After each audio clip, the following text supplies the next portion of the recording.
दिनै दुलाराय बर' फरायसा आफादनि दैदेननायाव धेमाजि जिल्ला दुलाराय बर' फरायसा आफादा जे मोनसे रेलि हाबाफारि लादों। बे रेलि हाबाफारियानो जाहैबाय दिनै जोंनि बिटिआरनि जि दफाफोर बे 2020 सनाव जि एकर्ड जानानै फैबाय, बे एकर्डनि गेजेरजों माखासे दफाफ्रा दाफुंजायाखै नङा, जाफुंदों। खिन्थु बेनि गेजेराव माखासे जाय मेजर जि दफाफोर, बे दफाफोरा दिनै थालांबाय आरो बेखौ आसाम सरकार आरो भारत सरकारा मावनो गोसो गैयै बेखौ जों नुबाय थादों आरो बेयाव बायदिसिना बाहाना खालामनानै बिथांमोना जोंनि एकर्डनि जि दफाफोरखौ मावफुंनांगौनि थाखाय एसे दोरोदनाय बायदि जों नुबाय थादों। दा बेनिखायनो बिथांमोनखौ जों गोसोखांहोनो थाखाय दिनैनि हाबाफारिनि गेजेरजों जों बिथांमोनखौ डिमान्ड खालामनो नागिरदों जे बे दिनैनि हाबाफारिनि गेजेरजों डिमान्डआ बेनो थागोन जे जोंनो जि गोजां बोथोरनि जि बाजेट पार्लियामेन्ट जिरायगोन, दा बेनि गेजेराव 125 एमेन्डमेन्ट बिलखौ बिथांमोना थाबैनो लाबोथारनांगौ। आसाम सरकार आरो भारत सरकारखौ जोङो दाबि दैखांहरदों। आरो 2 नाम्बाराव जाहैबाय जे कार्बि आलंआव रायजो जानाय जोंनि बिदा फंबाय, बिब' बिनानावमोन, दा बिथांमोननि गोजाम डिमान्ड जे जोङो दुलाराय बर' फरायसा आफाद, जोंनि माहारियारि आफादफ्रा डिमान्ड होबाय थादों जे बिथांमोनखौ हाजोआरि ट्राइबेल होनांगौ। बे हाजोआरि ट्राइबेलखौ बिथांमोना थाबैनो होयो, बेखौबो जों आसाम सरकार आरो भारत सरकारनिसिम दाबि दैखांहरदों।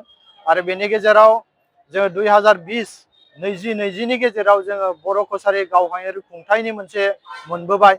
दा बेनि गामि सोसननाय दानख'नाय दिनैसिमबो जायाखै। बेखौबो आसाम सरकार आरो भारत सरकारा बायदिसिना बाहाना देखायनानै बायदिसिना नाटक देखायनानै जोंनि बर' कसारि गावहायारि खुंथायनि खामानि मावनायखौ जों लासै खालामनाय आरो बेवहाय फैसा बाजेटखौ बारायनानै हरनांगौ, दा बेखौ जोङो खामानि मावनायखौ जों नुवाखै। दा दिनैनि रेलिनि गेजेरजों जों बिथांमोनखौ बेखौनो खावलायगोन जे बर' कसारि गावहायुङारि खुंथायनि जे गामि सोसननाय दानख'नाय, बेखौ थाबैनो खालामनांगौ।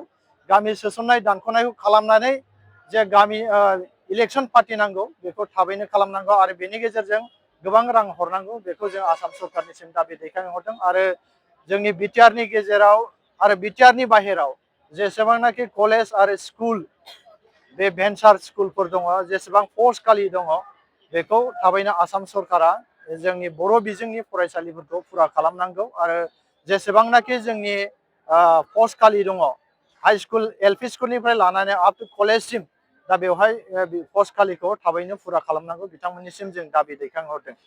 आरो बेनि गुबुन मोनसेया जाहैबाय जे जोंनि एनडिएफबि बिदा फंबायमोनहा दिनैसिमबो दाबो जेलाव दङ आरो दिनैसिमबो बिथांमोननि केस दाबो जोबनानै थाङाखै। दा बिथांमोननि केसखौ थाबैनो फोजोबनांगौ आरो बिथांमोना थैजासिम जाय बिथांमोनखौ जेल होनो नागिरदों आरो जाय बिथांमोनखौ फासि अर्डार होदों, बिथांमोनखौ खुनु सर्त गैयालासिनो दिनै बिथांमोनखौ जेलनिफ्राय उदां खालामनांगौ आरो बिथांमोनखौ केसनिफ्राय उदां खालामनांगौ होननाय दिनैनि रेलिनि हाबाफारिनि गेजेरजों जों बिथांमोनखौ आसाम सरकारखौ जोङो खावलायहरदों। आरो जे जोंनि फरेस्ट एक्टनि गेजेरजों जोंनि गामियारि ओनसोलाव जोंनि ट्राइबेल बेल्ट एन्ड ब्लकनि गेजेराव जि हा हु दङ, बै हा हुफोरखौ थाबैनो फाट्टा होनांगौ होननानै जों आसाम सरकार आरो भारत सरकारनिसिम दिनै रेलि हान्जा सुरनायनि गेजेरजों जों दाबि दैखांहरदों।